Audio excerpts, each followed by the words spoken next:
Bom dia pessoal, bom dia Paulo, Bom dia a todos, bom dia, João. bom dia pessoal, sejam bem-vindos ao segundo Second Sally Day, né, o nosso segundo ano fazendo esse evento anual do Sally Day, do Sally Laboratory. Em nome da comissão organizadora e da comissão científica, eu gostaria de dar as boas-vindas a todos os amantes, os entusiastas da estatística, do aprendizado de máquina, inteligência artificial, todos esses temas que a gente sabe que tem uma grande importância hoje no mercado, na academia. É um evento que a gente tem, né, organizado pela Estatística Learning Laboratory, em que Paulo, que está aqui com a gente, é o diretor da Universidade Federal da Bahia. E esse dia a gente tem uma jornada assim que a gente tem a intenção de passar descobertas, insights, aprendizados no mundo da estatística, da inteligência artificial, que a gente sabe um tema de extrema relevância. Não é só um evento que a gente pensa, que também não é só um laboratório, que a gente tem essa intenção de ser uma parte de pesquisa. A gente gosta de conectar especialistas com grande renome, com grande tempo de mercado, colegas, pessoas, mentes criativas, pessoas que realmente gostam do tema e gostam de compartilhar o que estão aprendendo, o que estão estudando. A organização a gente fez com bastante carinho, trazendo palestras de abertura sobre inteligência artificial, sempre ligando, obviamente, com a estatística, mesa redonda para a gente discutir muito do que está acontecendo, um mini curso de RAG, que a gente vai ter aí, que é um tema que hoje está muito na moda e também muito em alta, principalmente para automação de processos, para as partes da importância de trazer a inteligência artificial, os modelos LLM, né, de inteligência generativa, para a nossa realidade. Então, em nome da organização, gostaria de agradecer a todo mundo que fez esse evento ser possível, né, mais para tarde a gente vai ficar trazendo aí todas essas pessoas para poder fazer um agradecimento melhor. Agradecer a Paulo por mais uma vez me convidar para poder fazer parte da organização desse evento. E é isso aí. Passo a palavra para você, Paulo. Mais um evento muito interessante do SAI Laboratory. Muito obrigado, João. Bom dia a todos. Obviamente, quero começar por agradecer ao João e a toda a comissão organizadora pelo trabalho para conseguirmos trazer este dia para vocês. Agradecer também aos nossos convidados, ao Luciano na palestra de abertura, aos colegas que vão fazer a discussão na mesa redonda e ao Magno que vai dar o mini curso. E, claro, todos os colegas que submeteram pósteres. Teremos uma sessão de pósteres à tarde, que será numa outra sala, não no stream, não no YouTube, será no Google Meet. E todos estão convidados a participar, obviamente. E também agradecer a todos os participantes. O objetivo deste evento é para trazer algo de interessante para os participantes, tá? Então, eu vou agora fazer uma pequena apresentação do SALI, do Statistical Learning Laboratory, e depois daremos início ao programa em si. Tá? Então, o nosso website, imagino que vocês olharam. Eu gostaria só de dizer que a nossa ideia neste laboratório tem três direcionamentos principais: um de pesquisa, um de treinamento e um de consultoria.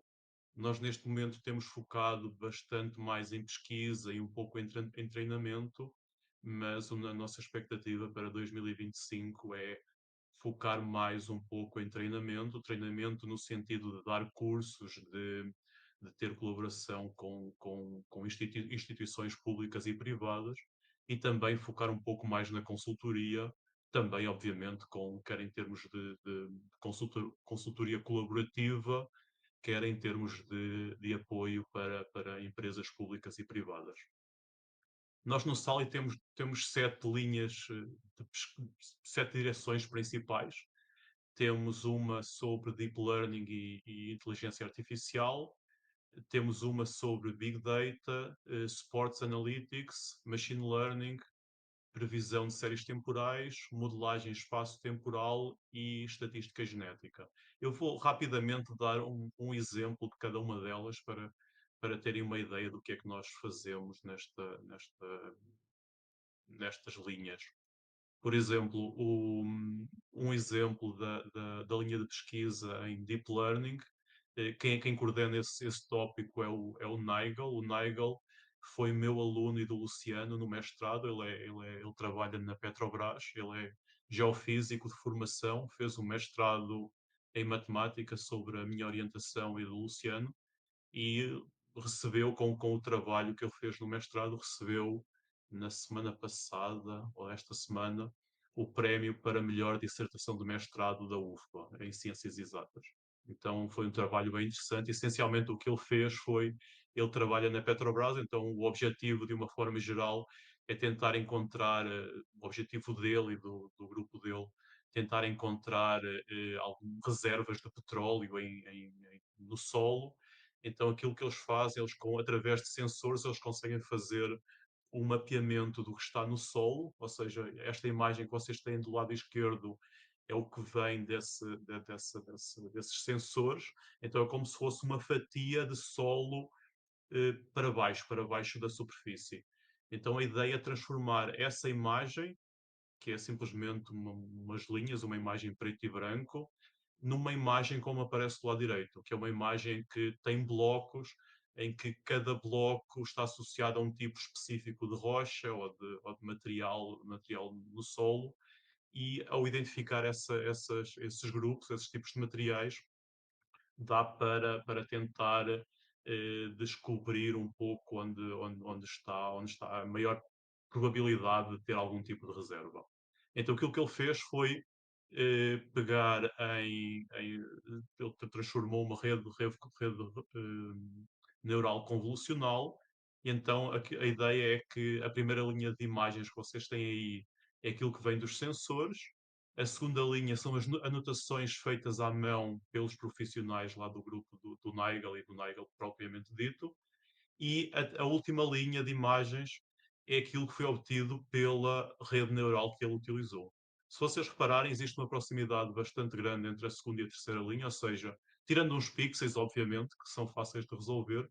Então, o que acaba acontecendo é que aquilo que ele conseguiu obter através da rede neural convolucional que ele adaptou fica bem próximo àquilo que uma pessoa anota durante. Parece-me que é uma tarefa que demora bastante tempo. Então, é um resultado bem interessante que pode ajudar muito a acelerar o procedimento. Então, este é apenas um exemplo de um projeto que nós temos em Deep Learning e inteligência artificial.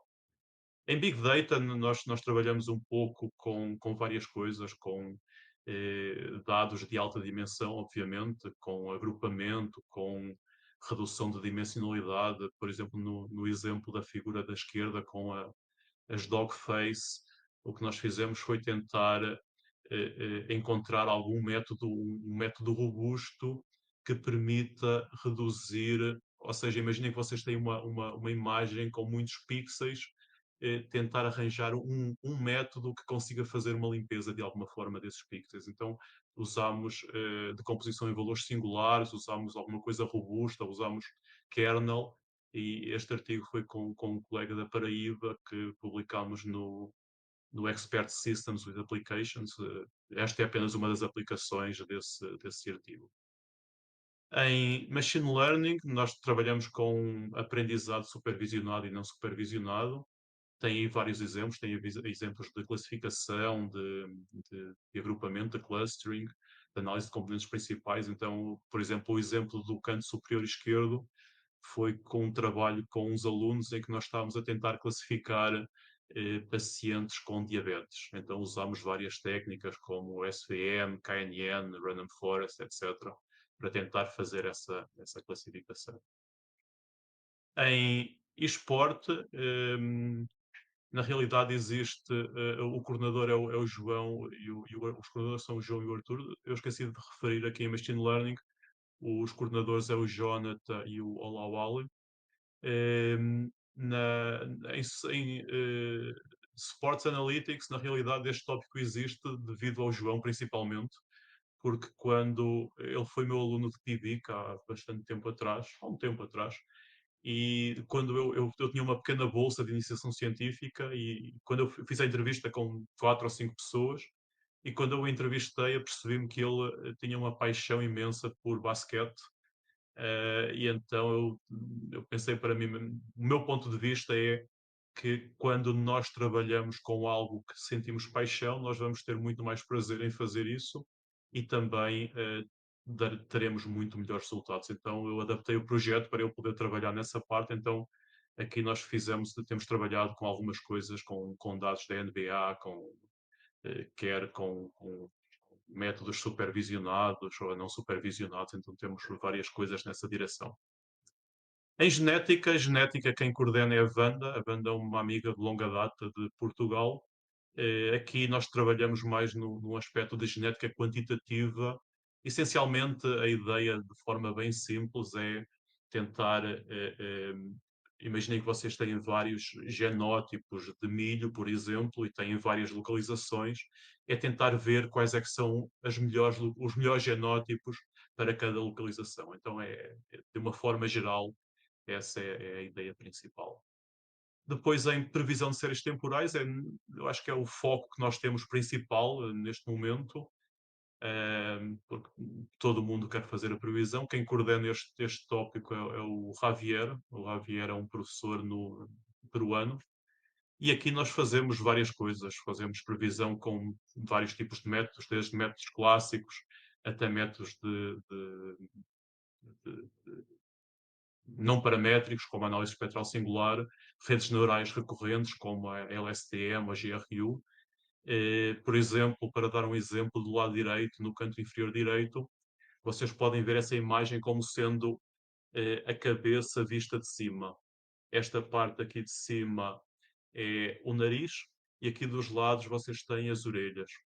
E aquilo que vocês têm aqui são sensores que medem a atividade cerebral. Isto são eletrocefalogramas.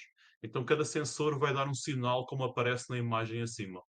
Então, nós temos muitas observações por segundo, e aqui neste projeto foi com um aluno de TCC, em que nós tentámos ver, isto eram dados com pacientes de epilepsia, com epilepsia, então tentámos ver de que forma é que existe relação de um lado com o outro do cérebro, ou seja, relações entre diferentes localizações em termos de reação aos ataques epilépticos. Então, isto é apenas um exemplo daquilo que fazemos em séries temporais. O outro é modelagem espaço-temporal. Quem coordena é o Rodrigo, que é meu colega no Departamento de Estatística da UFBA.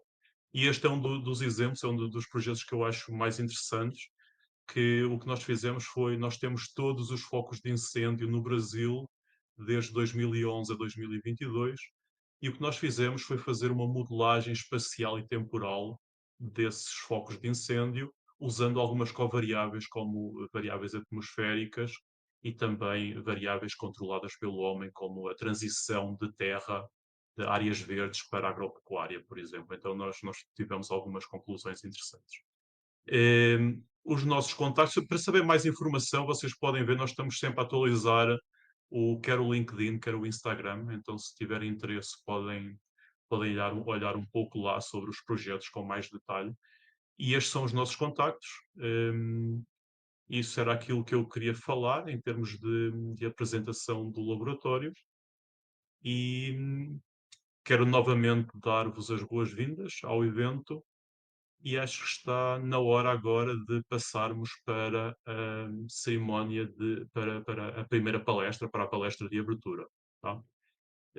Então eu vou inicialmente apresentar o nosso convidado. O nosso convidado é Luciano Rebouças. Ele fez doutorado em Engenharia Elétrica e Computação pelo Instituto de Sistemas e Robótica da Universidade de Coimbra. Fez mestrado em Mecatrónica e graduação em Ciências da Computação pela Universidade Federal da Bahia. Ele, neste momento, é professor associado do Departamento de Ciência da Computação do Instituto de Computação da UFBA e é também o líder do Laboratório de Pesquisa em Visão Inteligente. Ele é especialista em visão computacional e aprendizado de máquina, e a sua pesquisa aplicada está focada principalmente em robótica, cidades inteligentes, sistemas biomédicos e biomedicina. O Luciano, nós temos colaborado já há algum tempo, nós tivemos essa colaboração mais próxima na orientação do Nigel, mas já há muito tempo que nós comunicamos e é uma amizade que já dura há bastante tempo. Ele é exatamente um cientista de dados, ele está ali na fronteira da estatística com a computação de alguma forma. Então, temos sempre estado em colaboração com alguns projetos. Então, Luciano, agradecer imensamente a disponibilidade falar um pouco para nós num sábado de manhã. Não é certamente o melhor lugar para estar, tem coisas para fazer. E então agradecemos-te imensamente aí pela disponibilidade. Obrigado, Paulo. Na verdade, é um grande prazer estar aqui. Eu sempre gosto de participar desses eventos, e é um prazer. O sábado de manhã eu sempre reservo para outras coisas, mas ficar aqui com os amigos Obviamente, né? e discutir e discutir esses temas que me são tão caros é sempre um prazer. Eu agradeço o convite imensamente.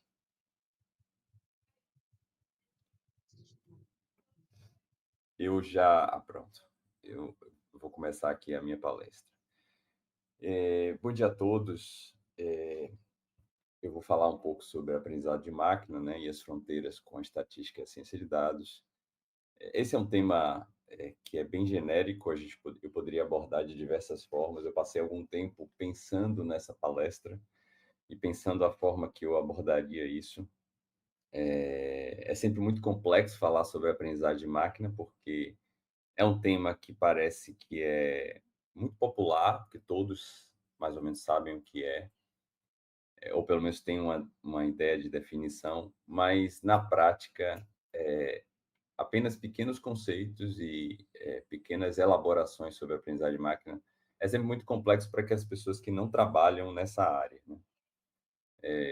Eu acredito que a gente vai ter uma audiência aí bastante eclética, com pessoas vindo de diversos cursos e de diversas formações.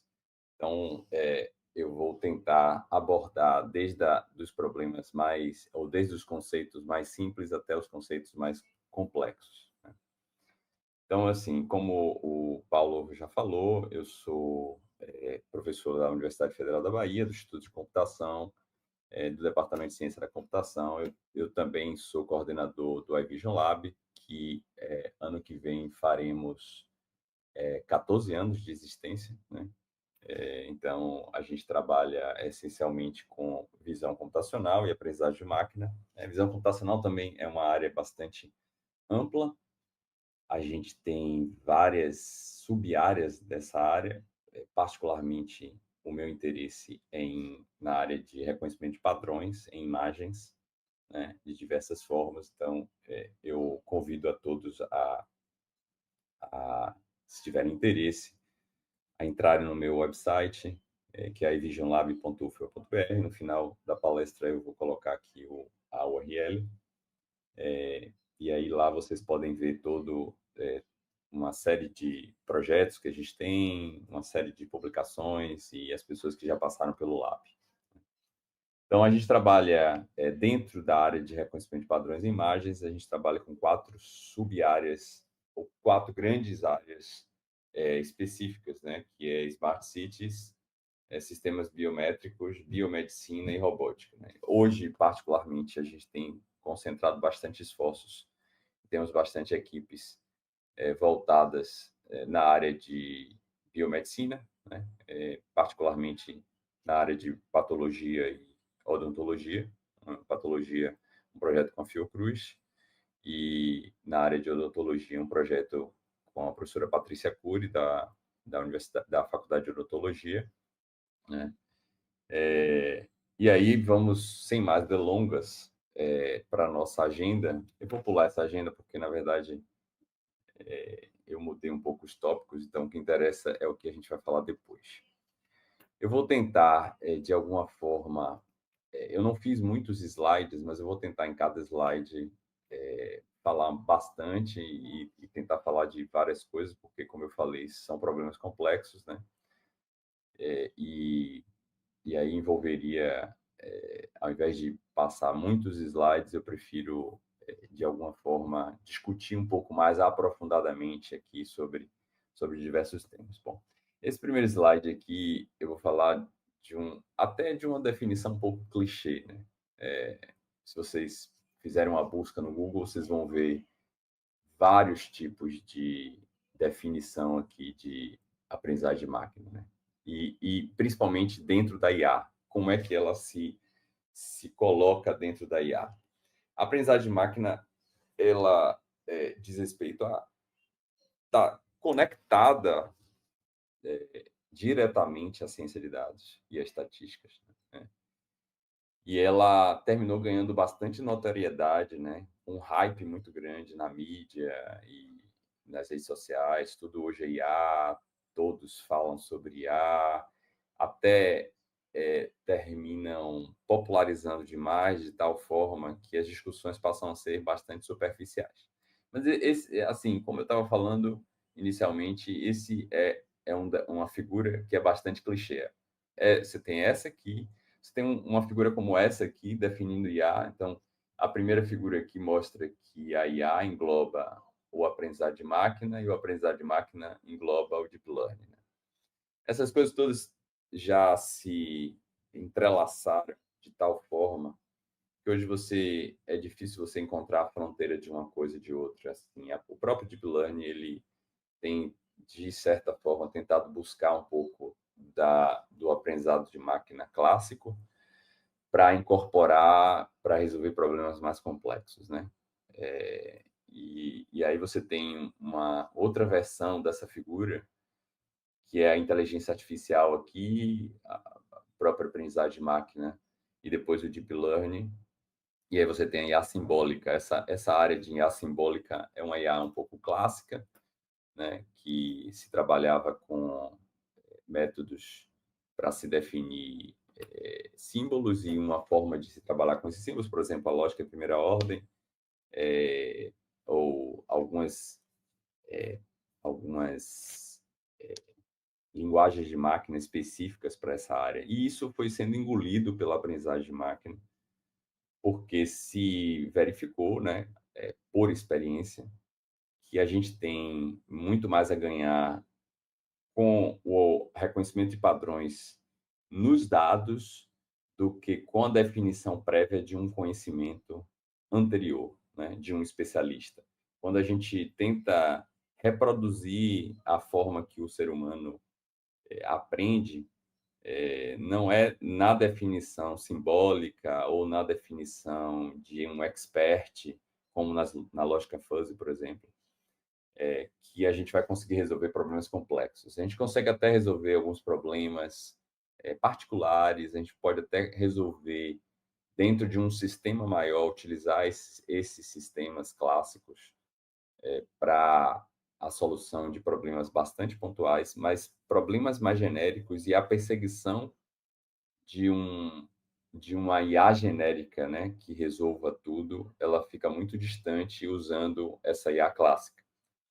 Então, quando a gente fala de aprendizagem de máquina, a gente vê também que esse tema e essa área, ela terminou ganhando bastante notoriedade na área de inteligência artificial. Então, a gente tem essas duas figuras bastante conhecidas, né, que vocês estão vendo aí. Tem uma outra aqui mais complexa e mais bem definida, né, que define o que é inteligência artificial. Aí algumas pessoas colocam a aprendizagem de máquina de um lado e as redes neurais como uma sub-área da aprendizagem de máquina e a deep learning como uma sub-área de redes neurais. Mas o que vocês podem ver é que claramente as três figuras que eu peguei no Google aí, elas são exatamente iguais, né? Elas têm várias versões e o que ela quer dizer é que a aprendizagem de máquina é uma sub-área da inteligência artificial. E o deep learning também termina ganhando notoriedade, né, desde 2012, né, com as competições e com o aparecimento de redes convolucionais. Então, o que a gente tem hoje aqui, e essa imagem aí foi gerada por uma IA generativa, né, é uma aprendizagem de máquina que está engolindo a IA. É um dragão que passa a engolir a IA, e aí passa a ser tudo hoje aprendizagem de máquina, a ponto de a gente falar, por exemplo, sobre IA generativa e não saber exatamente o que é um IA generativa, não fazer um contraponto da IA generativa com uma IA discriminativa, né? E achar, por exemplo, que IA generativa é algo novo por causa das LLMs, né? Quando não é. A gente tem IA generativa desde as redes bayesianas, né? Que já tem muito tempo aí trabalhando em cima disso. Então, a gente vai discutir esses tópicos aqui um pouco mais adiante. Bom, quais são os desafios da aprendizagem de máquina, né? Desafios na aprendizagem de máquina. Primeiro, a gente está trabalhando com dados muito complexos, né? Não é só uma forma de fazer classificação de dados. Quer dizer, o que eu quero dizer é que a classificação de dados ela pode ser tão complexa quanto seja a situação que a gente se depara. Se a gente quiser, por exemplo, classificar o que é cachorro, o que não é cachorro, isso é particularmente fácil, mas se a gente quiser trabalhar, por exemplo, com dados mais complexos, onde a gente quer classificar pulmões com COVID, né? E nesse momento a gente, ao invés de passar uma radiografia de pulmão, a gente passar uma foto de um gato, né? O que é que o classificador vai fazer? O que é que o classificador vai discriminar quando ele recebe como entrada uma imagem que ele não estava preparado ou ele não foi treinado para lidar, né? Então, além disso, a gente observa que os modelos eles precisam cada vez mais de mais processamento porque eles têm mais parâmetros, né? Esses parâmetros eles são intrínsecos às redes convolucionais, por exemplo, a partir do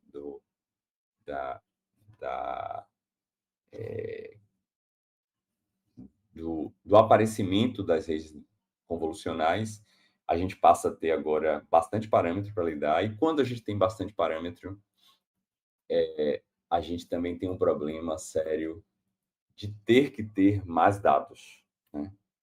Parâmetros e dados, eles crescem numa proporção, eles são proporcionais em crescimento, né? Quanto mais a gente cresce em parâmetro, mais a gente precisa de dados. Caso contrário, nossos modelos eles vão ter problemas. Também tem um problema de avaliação de desempenho, né? Hoje, vocês devem estar acompanhando e devem usar esses modelos de Large Language Models, né? Os modelos de linguagens largas, traduzindo para um português par a par, né? E vocês podem observar, por exemplo, que é difícil a gente avaliar esses modelos, né?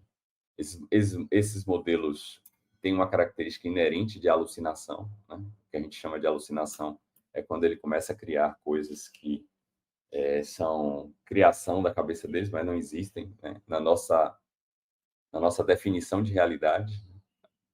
Eu preciso sempre pontuar que a gente, como ser humano, a gente não tem possibilidade de acessar a realidade dos fatos. A gente sempre acessa a nossa realidade que está na nossa cabeça, mas existe uma realidade ali que eu acho que é incomum com todas, que é aquelas definições mais objetivas da matemática e das ciências exatas, que tentam definir as coisas de forma mais definitiva, que não são definitivas, mas que permitem que a gente acesse aí uma parte da realidade dos fatos, né?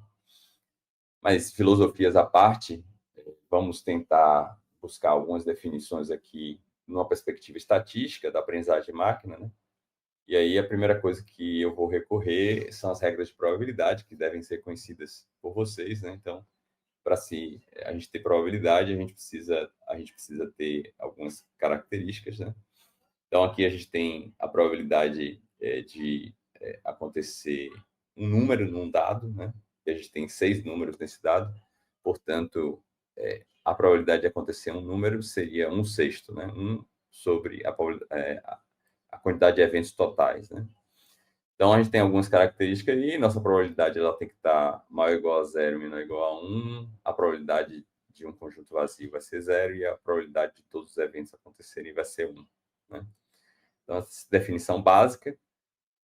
Vamos passar agora para o contexto de aprendizagem de máquina.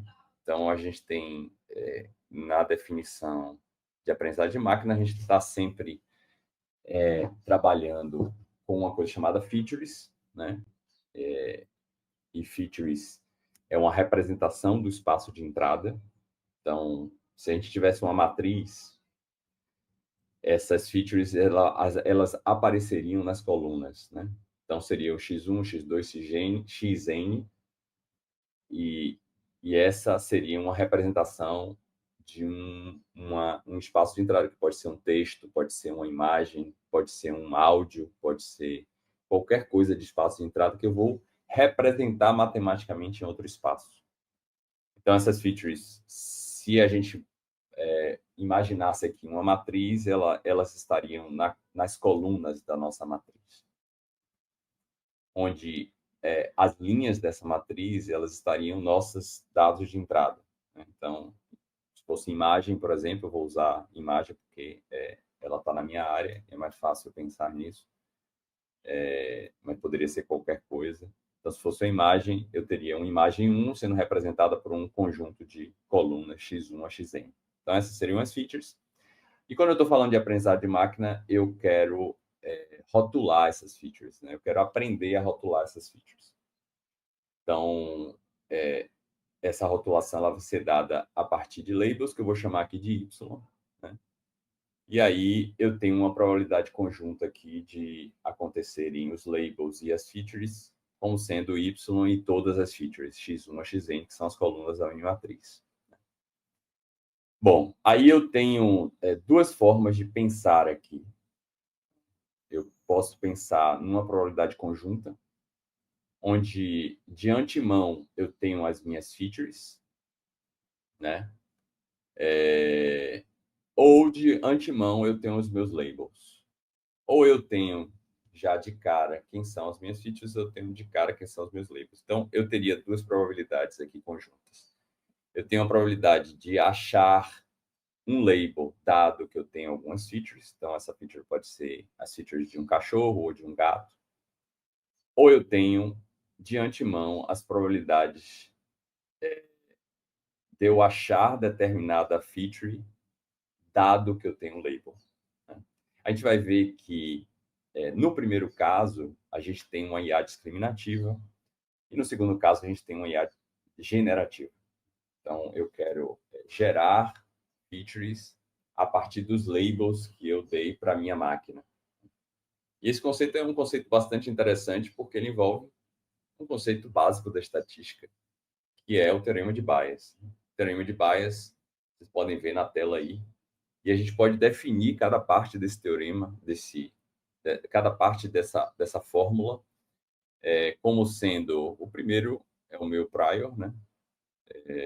Eu vou pedir permissão para vocês a falarem todos os conceitos em inglês, que vai ser mais fácil do que falar em verossemelhança, eu falo em likelihood, né?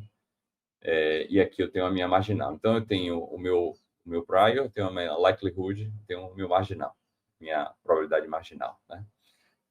Isso pode ser reescrito, a multiplicação do meu prior pela minha likelihood, como a minha probabilidade conjunta. E aí eu tenho, e o Bayes vem justamente dessa relação entre a minha probabilidade conjunta e a minha probabilidade condicional. Essa foi a grande sacada do Bayes. E aí, se a gente for reescrever aqui a fórmula em termos de conceitos, a gente tem a posterior, que é igual à minha probabilidade a priori, vezes a minha likelihood dividido por uma evidência. Então, se a gente fosse pensar numa probabilidade bayesiana, a gente tem a minha prior, que ela vem geralmente de uma distribuição conhecida, né? A gente sabe que os dados eles estão distribuídos com uma determinada lei. A gente vai multiplicar pelo inverso da minha posterior, né? A minha likelihood, né? A gente vai calcular o x dado o y, né?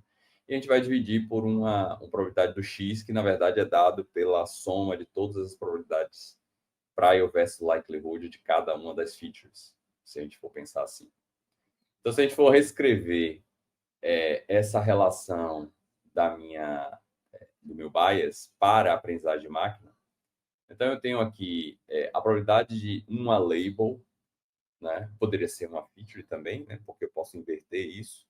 Mas se eu quiser a probabilidade de uma label dado as minhas features, x1, x2, xn, que são as colunas da minha matriz lá, que eu mencionei no início, a gente está querendo achar aqui, a gente está construindo um modelo discriminativo. E aí esse modelo discriminativo, ele vai ser dado pela por uma determinada distribuição das minhas features, vezes a probabilidade de cada uma das features acontecerem, dado que eu tenho um determinado label, né? E dividido pela probabilidade de cada uma das features. Então, com isso, aqui eu tenho as minhas features, aqui eu tenho os meus labels, né? E aqui eu tenho o meu modelo discriminativo. Então, meu modelo discriminativo eu já tenho de antemão as minhas features e eu quero achar os labels das minhas features. Nesse modelo discriminativo, eu tenho... o meu objetivo é achar uma coisa que a gente chama de hiperplano de separação. O hiperplano de separação nada mais é do que a multiplicação das minhas features por uma matriz de pesos mais um vetor de bias, né? Por que a gente chama de hiperplano? Esse hiperplano é uma designação matemática geral para designar uma função que poderia ser no espaço de 2D, ou no espaço de 3D, ou no espaço de 4D, depende da dimensão de entrada. Então, eu chamo de hiperplano porque é uma função que vai multiplicar todos os elementos da minha matriz de pesos vezes o meu vetor de features e somar com um determinado vetor de bias lá, que vai funcionar como um elemento regularizador da minha função, né? Bom, nesse caso, a minha posterior, né, que eu estou falando lá, ela vai ser aprendida e modelada a partir dos dados. Então, os meus modelos vão ser modelos condicionais aos dados. Eu tenho alguns exemplos aqui. Eu tenho uma regressão logística, tenho redes neurais, eu tenho um suporte vector machine, eu tenho as condition random fields, eu tenho os random forests. Então, são exemplos na prática de métodos que trabalham que são modelos, que criam modelos discriminativos, né? Então, no nosso exemplozinho lá, a gente colocou que eu tenho um P de Y dado um X, e esse X vai ser um cachorro ou esse X vai ser um gato. Já os modelos generativos, a gente tem algo um pouco diferente. A gente tem já os labels, a gente sabe quais são os labels dele, e a gente quer achar a probabilidade dessa feature dado que a gente tem um label. E a gente tem aqui, visto pelo bias, né? A gente tem a relação aqui de uma probabilidade condicional com uma probabilidade conjunta, né, dividido pela minha marginal, aqui, pela minha evidência. E aí, eu vou usar essa probabilidade conjunta aqui para criar novos dados. O que eu quero aqui é aprender essa probabilidade conjunta para criar novos dados. E aí eu tenho a minha tupla XY, né? Meu X são as minhas features e meu Y são os meus labels, né? E aí eu vou achar os meus inputs usando os meus labels, né? Então, a IA generativa, ela, em última instância, ela faz isso. Então, ela tenta aprender quais são as melhores features, dado que eu tenho os meus labels. Então, exemplos de métodos que utilizam IA generativa são Naive Bias, Gaussian Mixed Tree Model, Hidden Markov Model, Variation Autoencoder ou as Generative Adversarial Networks, as redes adversariais, né? Essas duas últimas aqui, elas dependem de variáveis latentes, apesar do HMM também depender de algumas variáveis latentes, né? Mas que vêm dos estados. E a gente vai mencionar um pouco, né, sobre isso. Então, a gente tem aqui, na IA generativa, nos modelos generativos, a gente tem aqui um cluster, né, de dados que são cachorro, outro cluster que tem de dados que são gatos, e a gente quer achar a probabilidade conjunta que melhor modela esses dois conjuntos de dados. Então, assim, falando sobre o hype da IA, né, agora que a gente definiu, em termos de estatística, essa inteligência artificial, a gente vê que sistemas inteligentes, eles são pensados já há muito tempo, né? Então, a gente teve o primeiro workshop sobre redes neurais, que aconteceu em 1956, onde foram mostradas alguns tipos de de redes neurais, né? E particularmente redes neurais que não funcionavam, porque eram redes neurais cujo hiperplano de separação eram essencialmente lineares, né? Então, ela funcionava, mas não funcionaria para problemas que eu não posso separar por uma função não linear. Então, a maioria dos meus problemas, eles trabalham em cima dessa hipótese, né? desse requisito, na verdade. Eles não são linearmente separáveis. Então, eles precisam, na verdade, de uma função não linear para separar os meus espaços. E aí veio uma onda do Perceptron, né? Até 1964, mais ou menos. Depois deu um decréscimo aqui. A gente tem um grande inverno, né? Porque inicialmente o investimento foi muito forte, né, nessa área de pesquisa e depois parou totalmente. E aí veio um inverno aí de uns 10 anos, né, onde a maioria dos trabalhos focava em cima de modelos essencialmente lógicos, né, que trabalhava com reasoning. E aí depois a gente vem num trabalho forte com heurísticas, depois um trabalho forte com sistemas experts na década de 90, 2000, né? A própria visão de máquina, a gente trabalha muito com sistemas estereoscópicos, e aí depois a gente vai para sistemas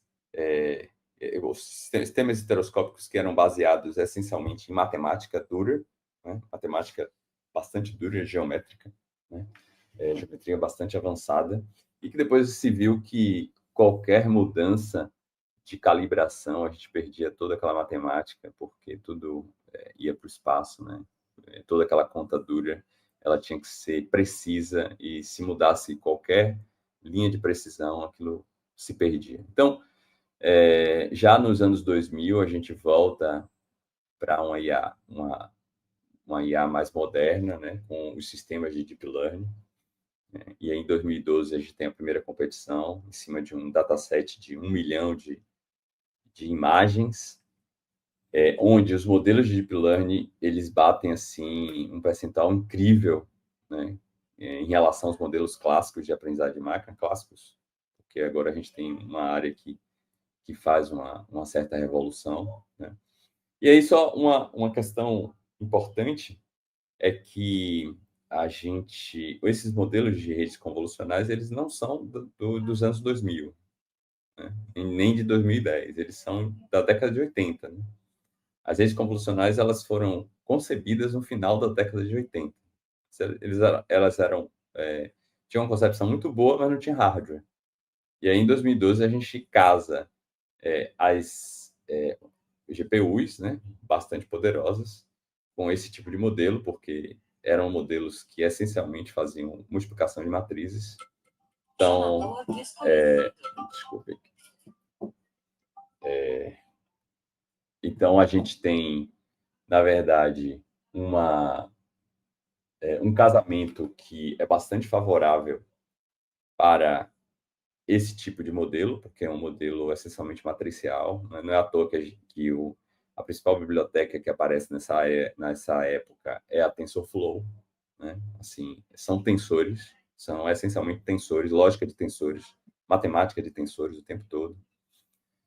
E no frigir dos ovos, esse casamento ele permite que agora eu possa trabalhar com muitos dados, né? Como eu falei inicialmente, essas redes convolucionais, elas possuem vários parâmetros, né? E quanto mais parâmetros, mais dados eu preciso. E se eu não tenho um hardware adequado, eu me lembro, por exemplo, que no início do meu doutorado, em 2006, a gente precisava trabalhar com esse tipo de rede, com redes mais específicas. Eu comecei a trabalhar com redes convolucionais já desde 2007, e a gente não tinha hardware necessário para se colocar num veículo autônomo, por exemplo.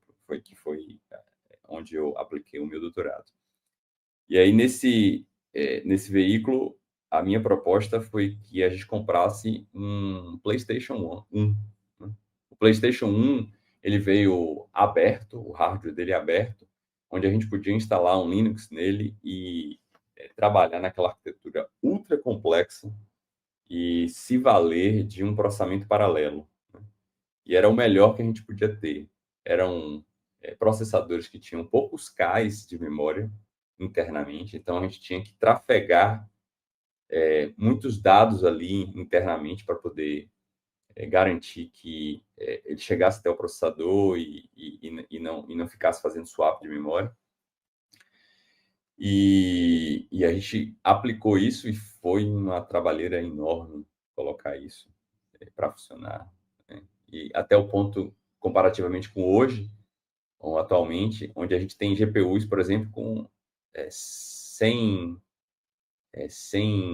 gigas de memória interna, né? 80 gigas de memória interna. Então, se tem placas comerciais que você compra com 6 gigas, 4 gigas de memória interna à placa, as melhores vão começando a melhorar em termos de desempenho a partir dos 12 gigas. Né? E as mais potentes, essas que a gente consegue usar nessas clouds aí da vida, já consegue chegar a 80 ou 100 gigas. Né? Então, são só numa placa. Então, a gente consegue colocar um volume de dados muito grande ali dentro e fazer um processamento bastante eficiente de matrizes. E aí a gente começa das redes convolucionais da década de 80 e melhorando já nos anos 2000 e na década de 2010, para as redes transformers, que realmente fez uma transformação em larga escala, e hoje tudo é transformer, né? Tudo é baseado em transformer, tanto as LLMs, quanto as Vision Transformers, quanto várias outras arquiteturas aí, Clip e modelos fundacionais. A gente vai tocar um pouco sobre isso aqui. Então, quando a gente fala de aprendizagem de máquina, a gente está falando essencialmente de features. Né? Então, assim, saber o que é uma feature e saber o que é um dataset, a diferença de uma feature e um dataset é importantíssimo. Né? Assim, as features são as colunas, né? E a forma que a gente vai representar os dados de entrada. Então, a feature, ela é uma alma do negócio e a gente tinha features que a gente era construída à mão, a partir de uma função matemática, de um algoritmo, de uma forma computacional de se extrair essas features. E a gente sempre extraía essas features da mesma forma. Isso era muito bom na época, mas mostrou-se muito ineficiente com as redes convolucionais, porque as redes convolucionais aprendem as features ao longo do processo de aprendizado. E aí, eu mostro aqui que as redes convolucionais fazem convoluções. Então, para quem não sabe o que é uma convolução, é basicamente aplicar a multiplicação de uma matriz em cima dos meus dados de entrada. Né? Esses dados de entrada requerem que eles estejam em formato matricial. E a gente aplica isso aqui, e a gente tem várias formas de se aplicar. A gente tem as redes convolucionais que utilizam convoluções regulares, né, que trabalham com contextos locais. Uma vez que eu estou pegando uma matriz e multiplicando ela pelo meu espaço de entrada, eu vou pegar só o contexto daqueles pixels em volta do pixel central. Então, eu tenho aqui, por exemplo, o pixel central, que está aqui no meio, tá? Então, quando eu faço essa multiplicação aqui pelas bolinhas vermelhas, então eu tenho, na verdade, o contexto dos pixels em relação ao pixel central, porque é o que vai ser modificado, é o pixel central, né? Ou o dado central. Estou falando de pixel porque eu já tenho o viés da imagem. Mas eu tenho também um contexto maior, que são as redes atros, né? Onde eu alargo um pouco a minha multiplicação, em vez de multiplicar tudo em volta do pixel central, eu alargo ela e faço um espaçamento de multiplicação. Então, eu tenho já um contexto, uma multiplicação, obtendo um contexto mais largo, mas um pouco menos local, que eu interessa. E, por fim, a gente chega às redes transformers, que são redes essencialmente de atenção. Então, tudo isso é multiplicação de matrizes, ou seja, se a gente fosse designar ou definir a área de aprendizado de máquina, ela se resume à multiplicação em soma de matrizes. Né? E aplicação de funções em cima dessas matrizes. Então, a base dela são matrizes. Mas e aí, surge a dúvida, né? Como é que isso funciona, né? Como é que as features funcionam, né? Então, assim, eu tenho um conjunto de dados e são milhares, milhões, bilhões de dados, né? O Paulo estava falando sobre os trabalhos deles com a parte genética, né? E essa é uma área que eu pretendo entrar, essencialmente no ano que vem, né? E ela exige bastante dados, né? Para se obter padrões. Então, a gente precisa trabalhar com features para representar esses dados, né? E aí o que vai acontecer? Se a gente tem um conjunto de dados que tem dentro de uma classe que a gente pode chamar de 0 e uma outra classe chamada de 1. Então, assim, eu tenho gatos e cachorros. Estou chamando aqui simplesmente de classe 0 e classe 1, né? Então, a gente vai extrair essas features e elas vão ficar aqui nas colunas. E a última coluna vai ser a coluna da minha classe, ou do meu label, né? Então, assim, vocês podem observar que eu designo a mesma coisa de diferentes formas, mas é tudo a mesma coisa. Então, classe label é a mesma coisa, classe label é a mesma coisa, feature e a coluna da minha matriz é a mesma coisa. Então, a gente não tem muitas vezes uma coesão de definições aqui nessa área, né? E aí a gente cai num tipo de modelo de rede, né, bastante interessante para a gente. E a gente está falando de novo de estatística aqui, né? Porque a gente tem sempre os meus modelos, eu tenho os meus encoders e os meus decoders, né? A gente vai falar um pouco sobre o que é encoder e o que é decoder.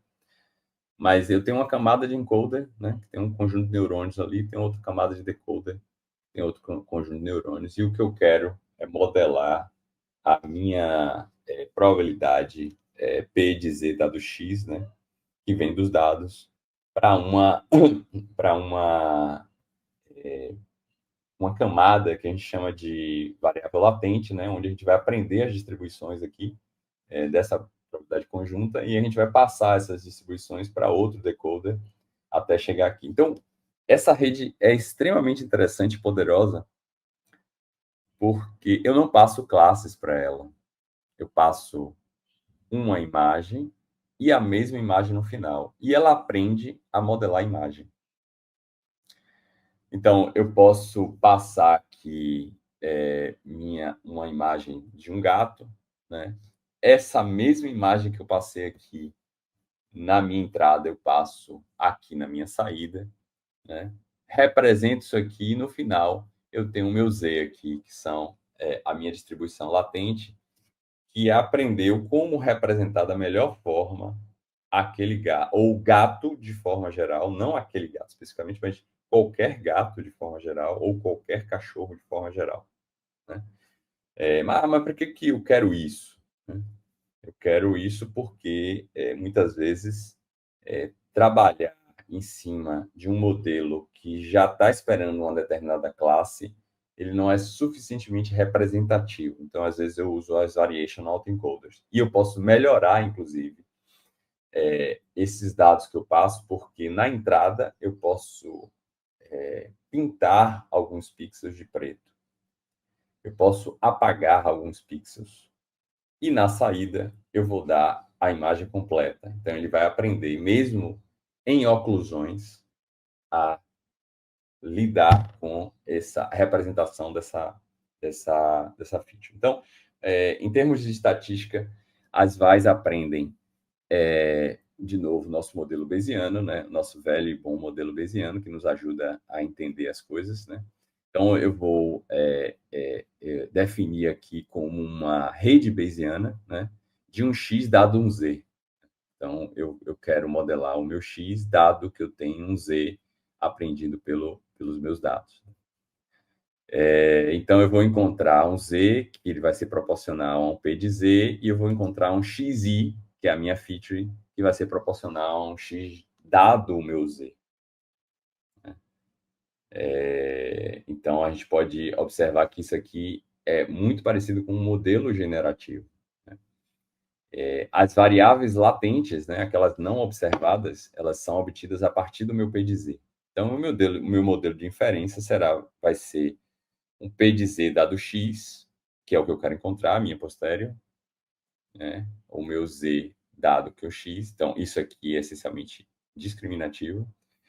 Mas o meu PX dado Z vezes o P de Z, o X dado Z vai ser uma distribuição que eu vou aprender com os dados, né?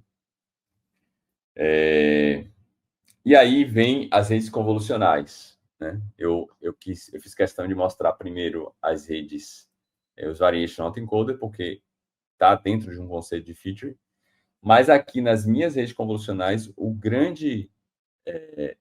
digamos assim, a grande revolução dessas redes é que, ao invés de eu ter que definir anteriormente ou a priori as minhas features, eu aprendo as minhas features ao longo do processo de treinamento. Então, eu tenho aqui os meus feature maps, eu tenho aqui uma camada de pooling, que é essencialmente uma camada onde eu vou diminuir a quantidade de pesos, né? Porque os meus pesos aqui são também as minhas variáveis, os meus parâmetros, né? Meus parâmetros dentro da minha rede. Então, eu vou diminuir para também diminuir fenômenos como overfitting e tudo mais. Depois eu vou passar de novo por outra camada de feature maps, onde cada camada de feature maps vai aprender uma forma de convoluir essas imagens, né? E aí, essas redes vão ficando com arquiteturas cada vez mais complexas. Ela tem uma reprodutibilidade sempre muito difícil. Não esse tipo de rede, porque a gente sabe que essas redes a gente consegue até reproduzir hoje em dia, mas demorou muito, né, para a gente entender como é que estava ali. Mas é importante frisar que não basta simplesmente pegar um código, rodar e ter ali, moer dados e ter uma informação no final que é um label, né, que é uma classe, um label de classe. Elas vão exigir mais memória e mais processamento, né, do que as redes clássicas, né? E o processamento sempre vai ser em termos de tensores, ou seja, sempre multiplicação de matrizes. E aí eu tenho, de novo, aquela ideia de dados versus parâmetros. Quanto mais parâmetros, mais dados. Então, essas redes, no início, elas chegavam a 4 milhões de parâmetros, depois elas começaram a aumentar para 60 milhões, para 100 milhões, e hoje as redes generativas, aquelas baseadas em transformers, utilizados dentro dos modelos de linguagens largas, elas chegam a bilhões, né? E aí a gente volta a ter o nosso desafio, já que a gente chegou a bilhões de parâmetros, a começar a diminuir, a encolher essas arquiteturas, ainda considerando que eu vou ter o mesmo desempenho que aquelas com bilhões, porque tem muita redundância. Então, o que a gente quer agora é tirar as redundâncias tanto de parâmetros quanto de dados. Mas aí, o que envolve ciência de dados aqui nas redes convolucionais, né? Então, o primeiro ponto é a gente normalizar ou padronizar os dados de entrada. Essa normalização e padronização de dados é essencial para que a gente garanta que as nossas redes convolucionais elas não vão saturar, né? Eu não abro aqui as redes convolucionais, mas imagino que a audiência já conheça isso. A gente tem lá funções de ativação, e essas funções de ativação, geralmente, elas trabalham, quando elas são sigmoide, elas trabalham na faixa de -1 a 1 ou de 0 a 1. Quando eu faço uma multiplicação, ou quando eu entro nela um x, que ele é muito menor do que -1, ou muito maior do que 1, eu vou para a faixa de saturação, onde a sigmoide ela vai ser 1 sempre. Então, esse ponto ele faz com que eu sature as funções de ativação e eu não consiga convergir a minha rede. Então, nesse ponto, eu preciso normalizar os meus dados para que eu garanta que as minhas multiplicações vão cair sempre na faixa do -1 em 1 e 0 em 1. Outro ponto importante é que quando eu faço o treinamento de uma rede, eu preciso fazer o balanceamento das minhas classes. Classes desbalanceadas em redes que têm memória curta, né, digamos assim, elas vão tender para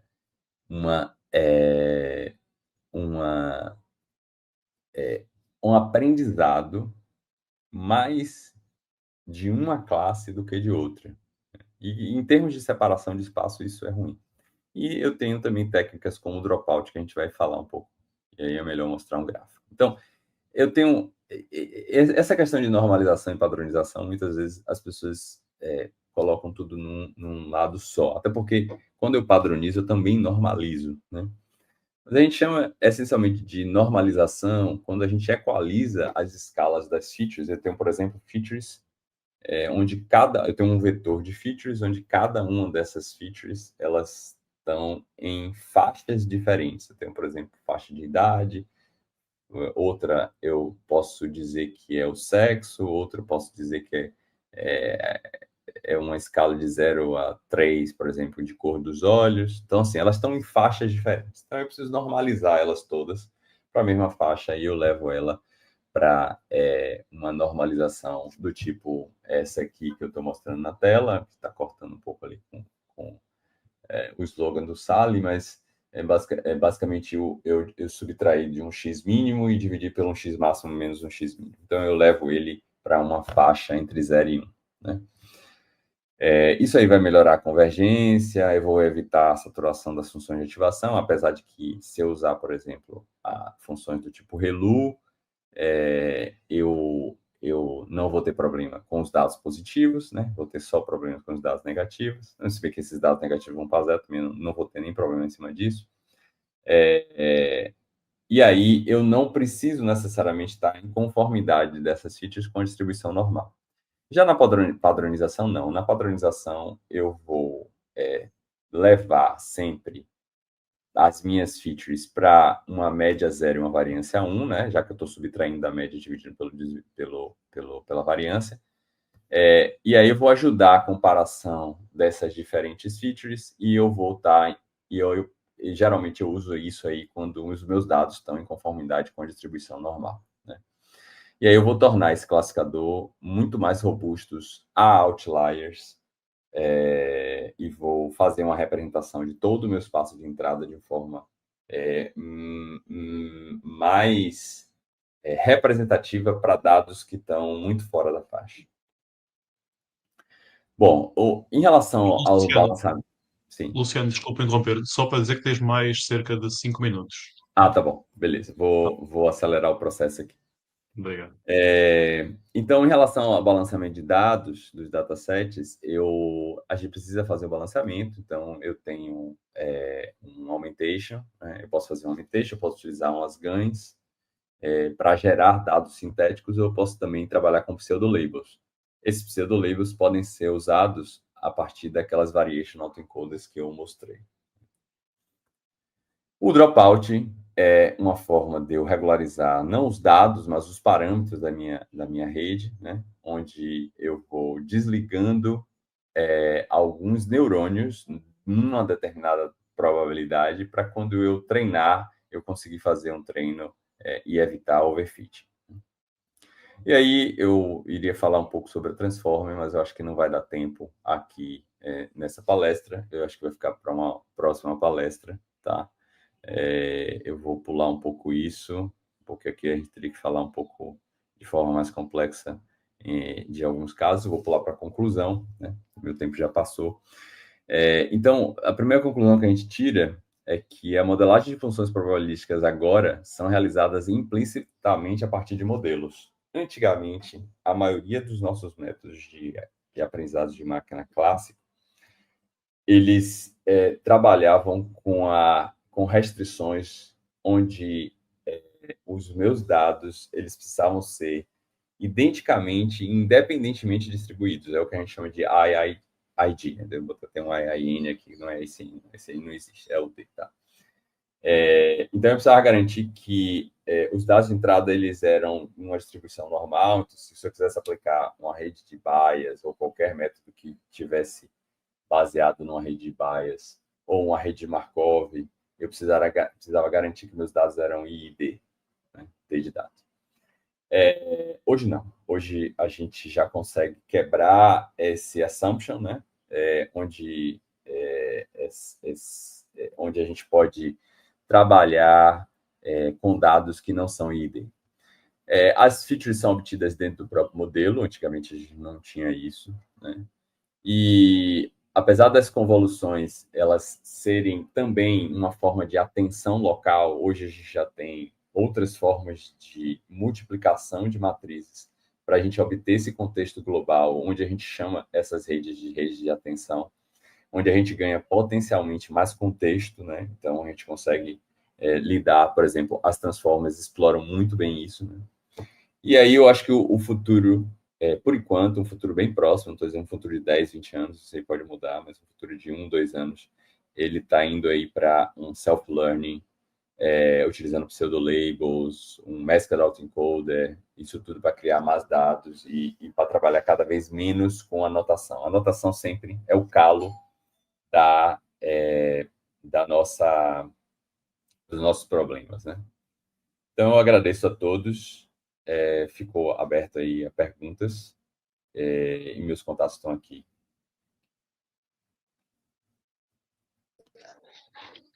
Luciano, muitíssimo obrigado aí pelo tempo, pela apresentação, pela excelente apresentação. Acho que foi uma boa ligação entre estatística, inteligência artificial, ciência de dados, computação, etc. Nós temos duas perguntas no chat. Deixa eu fazer primeiro uma pergunta da minha parte, algo assim bem mais geral. Na tua opinião, porque tu tens trabalhado também em coisas relacionadas com o modelo GPT eh, e Large Language Models, na tua opinião, que tipo de. Na nossa área, nós damos aulas, nós somos professores. De que forma é que tu achas que eh, as coisas como ChatGPT, como Gemini, etc., é que isso influencia o que nós fazemos? Ou seja, porque se tu pagares a licença do GPT-4, tu vais conseguir fazer tudo. O GPT-4 ele já tem ligação com o Wolfgang Mathematics, que é um software para fazer demonstrações, para fazer cálculos matemáticos.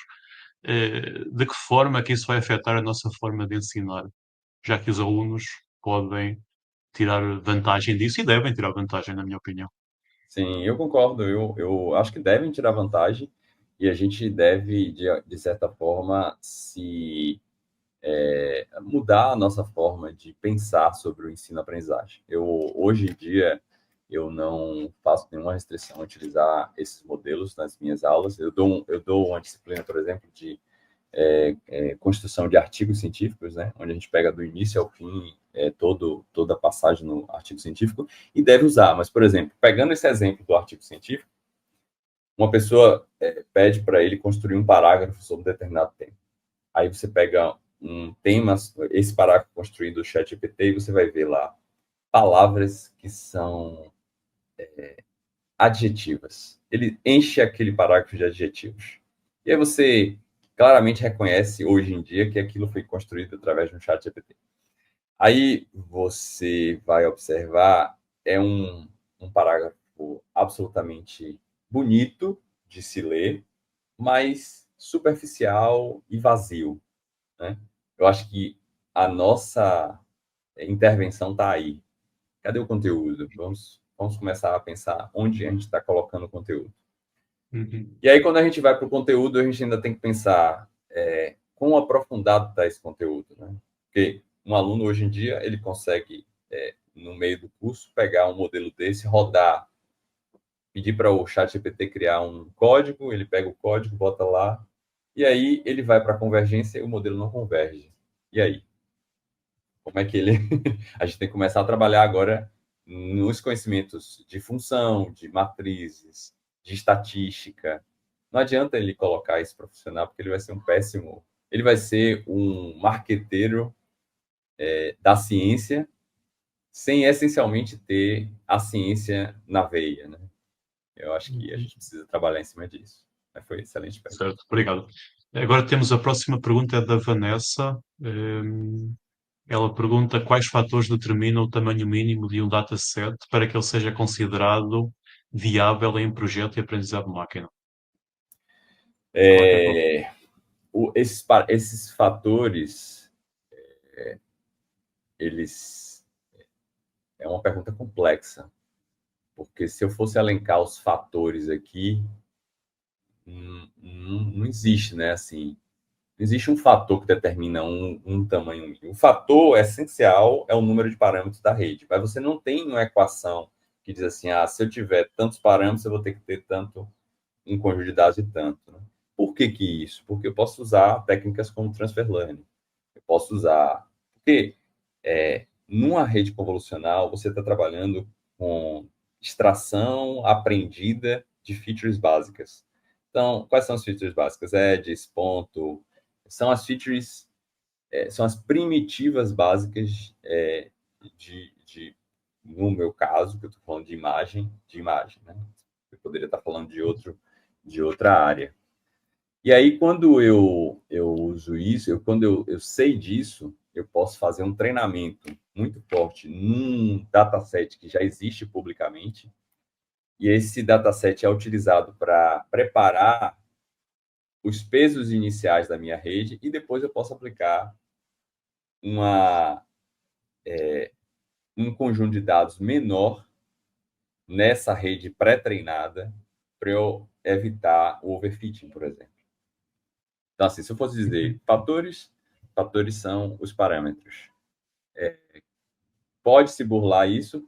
Pode-se resolver isso a partir de transfer learning e outras técnicas. Certo, muito obrigado, Luciano. Temos mais uma pergunta agora do Diego. A pergunta é: bom dia, Luciano. Não sei se você conhece Kolmogorov Arsenov, mas se sim, qual a sua opinião sobre eles em relação às suas propostas em relação às arquiteturas atuais? Conheço, as redes cães, elas foram criadas agora, em abril desse ano. Né? A gente já está trabalhando em cima disso, inclusive tem um aluno de mestrado que já vai defender em cima das redes cães. Redes cães são essencialmente uma mudança de paradigma em relação às MLPs. As MLPs, elas vão trabalhar em cima da busca de um modelo que é uma matriz de pesos com um vetor de bias. Já na rede de cães, a gente não está buscando os pesos, a gente está buscando as funções, a gente aprende as funções de ativação. E essas funções de ativação, elas têm uma série de problemas em cima disso. Né? Um dos problemas da rede CAN é o seu tamanho do vetor de entrada. Né? Quando a gente fala de cães em MLPs, eu já não estou falando mais de matrizes, como um conceito de matriz na entrada, mas eu estou falando de vetores de features, né?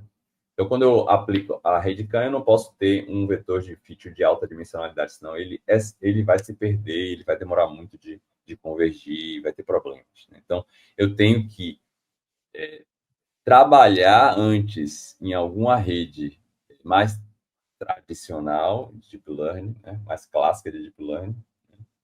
E depois passar para uma RedCam. Elas vão ter quase os mesmos resultados. Você pode ganhar alguma coisa, como se você estivesse comparando o suporte Vector Machine e as MLPs. Né? O suporte Vector Machine tem lá, se você afinar direito, você tem melhores resultados que as MLPs.